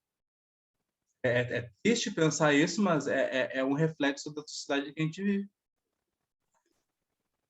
Bom, depois dessa, e sem mais essa, inclusive até estava pensando aqui, né? Quando o adulto se descontrola, a gente diz, ele tá estressado. Quando a criança se descontrola, ela é mal educada, né?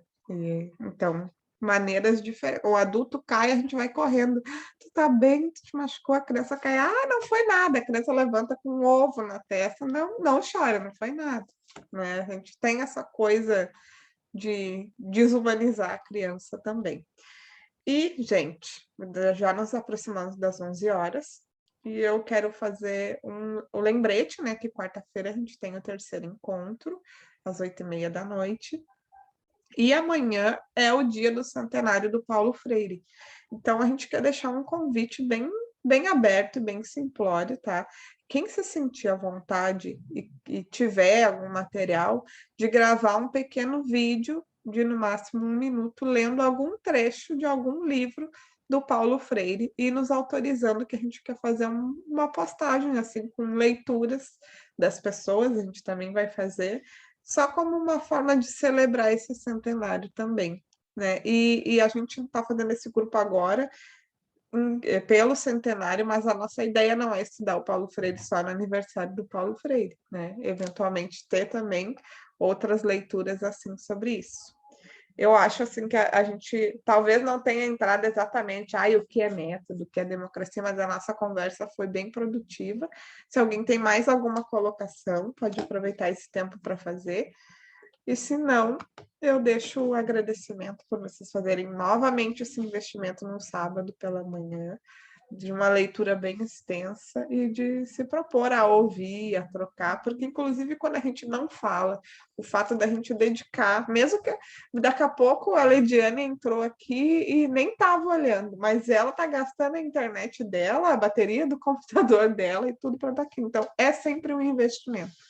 Né? E como eu prometi para a Gabriela, eu não tirei foto dos meus livros, mas eu vou tirar. Eu só não tirei porque eles estão todos espalhados pela minha mesa, então ainda vou arrumar direitinho para aparecer. Tranquilo, sem pressa. A gente sabe que a vida de professor, coordenadora, né? E é difícil mesmo, Leide, mas fica tranquila, tá? Se eu te contar, Gabriela, tem o livro até dentro da gaveta do banheiro, do armarinho. Porque às vezes eu vou no banheiro e olho aquele livro. Então, é assim que funciona. Nos encontramos na quarta-feira, então, pessoal. Bom dia. Ou nos falamos hoje, se alguém nos mandar o vídeo no privado, Isso. Mas se que a gente não é fazer uma super produção, é tipo só pegar ali o seu livro ou o seu trecho ali no celular e fazer um videozinho lendo aquilo. E é importante citar qual é o livro, tá? Eu sou a Leidiane e vou ler um trecho do livro para uma pedagogia da pergunta. E papapá, deu. É isso. Isso, depois a gente coloca a legenda, né, do que foi dito, o nome de vocês, e bem só para né, não deixar em branco, uma coisa simples, mas de valorização, assim, e de sempre nos dar um olhar novo, né, para a nossa prática, e é sempre bom. Então é isso. Tenha um bom final de semana.